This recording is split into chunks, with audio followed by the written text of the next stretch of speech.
Hey y'all, the galactic signature for today is the red self-existing earth. And this is a very foundational energy. The self-existing tone is the fourth ray, dealing with foundations, as in the four corners of a house or a foundation to build a stable structure on top of it.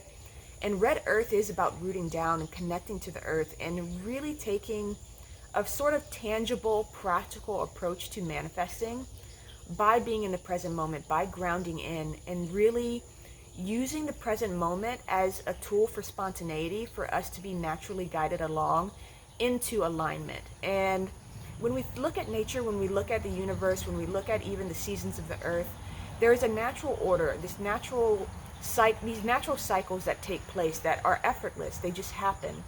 And the idea of red earth is tapping into that energy and acknowledging that we are part of nature and that we are part of this natural order.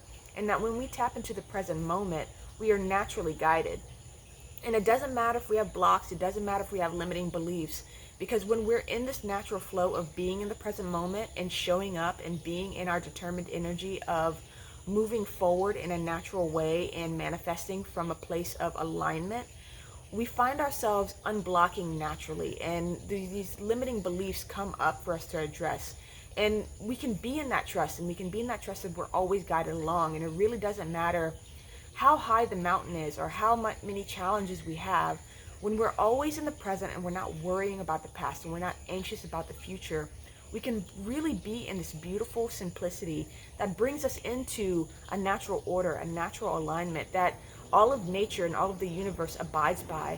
And really, when we think of free will and we think of suffering and blockages and things like that, or even the Christian creation story where Adam and Eve were in that divine flow connected to nature, then they ate the forbidden fruit and suddenly they became judgmental and conscious and they started falling into this imbalance. And the imbalance came from the free will of choosing something that isn't divine, and that's having the option of being out of alignment, having the option of forcing things. But when we get into divine flow and we actually get into natural order, we find a lot of these things will release, if not immediately, eventually, and we'll find ourselves naturally guided along, and we're manifesting in a more sustainable way, in a more natural way, in a more authentic way that really has that staying power.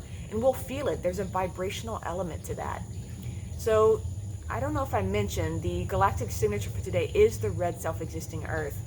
And our conscious self for the Mayan cross is the hermit, which is being in the present moment. And the hermit deals with meditation, and meditation definitely is on the docket today of getting into that energy of really being conscious and really perhaps even considering what we need to change and being aware of these things that have been coming up and being really balanced and practical in how we approach them. We have Mars and Mercury both in Libra right now, offering us that balance of Mars taking action and Libra really being balanced in our thoughts and perceptions, and really being able to consider from a non-reactive place what needs to change, and what needs to change so that our flame can be lit, so that we can create, so that we can be in this natural flow, so that we're constantly manifesting beautiful things for ourselves. And not in a sort of efforted way, but in a really magical, spontaneous way. And the subconscious self for today is the Seven of Cups, which is Piscean. It's dealing with illusions. It's dealing with being lost. And that's definitely in the air today. We have the sun at 25 degrees of Virgo. But again, with that Libra energy in play, we are breaking down the illusions. We're breaking through. And the subconscious self is also the hidden helper. It's what we need to guide us along. And having the Seven of Cups here is also us breaking down these structures in the background, but it's providing this balance to move forward. And we may not be consciously aware of these structures or these beliefs or these illusions or whatever's holding us back that's blocking us breaking down, but we can trust that it's in the background. It's trying to get us through. And the way it's getting us through is by being in the present moment and really trusting the present moment. And the guide for today is the Two of Swords, which is dealing with decisions, but it's also in the Rider-Waite Tarot, it's also dealing with moving on to new shores. And there's this unblocking happening to get us to move on to new shores. But the energy today is showing us how we can do that without efforting, without trying, without forcing, without suffering, but being really in the present moment and rooting down and being in that vibrant trust of we are guided when we're in the present moment. And the challenge for today is the Seven of Wands, which is dealing with protecting that flame, for being in an energy of not allowing the past or old limiting beliefs or our old structures to get in the way of this progress we're experiencing. Because when we're in this beautiful, playful, spontaneous present moment, things just happen naturally, and we find ourselves in alignment in a way that's really beautiful and that's really just ordered in a divine way. So what happens is when we get into the resistant forms, when we get into, well, I have to figure something out, and we come out of simplicity into complications, this threatens our flame. And the flame is natural. The flame is our natural state of being. So we're being challenged today to protect it, to not allow old ways of being, old ways of doing things, and old imbalances to really affect our creative spirit and to affect this new lifestyle and this new way of being that we've been grounding in Virgo season. And our guide for today, our complement rather, is the Temperance card, which is alchemical. It's dealing with patience and harmony and bringing polar opposites together. And in my meditation today, I noticed that there was a lot of Libra Taurus themes, that is to say Venusian themes.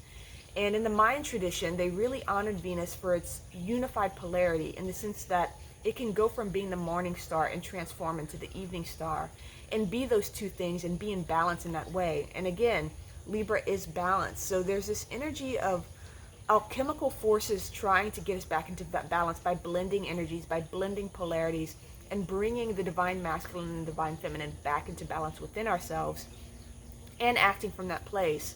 But what's really important today is to remember that it's not something that is complicated or hard. It's really a natural state of being that wants to happen on its own. So really all we need to do is get out of the way and to be in the present moment, and to really consider what we want to create in the present moment by what we put our attention on, what we take action on, and be in that moment from moment to moment. There's a lot here about a dynamic equilibrium, but also being rooted at the same time. This idea of being rooted in the present moment and being rooted in present moment to present moment. And the present moment is eternal. It's always in flux. It's always happening. And being in that spontaneity and being in that moment helps us be in our alchemical power, where we can really work with the energies that are at our hands in any given moment to create and to manifest. So I hope this message resonates. I love you. Bye.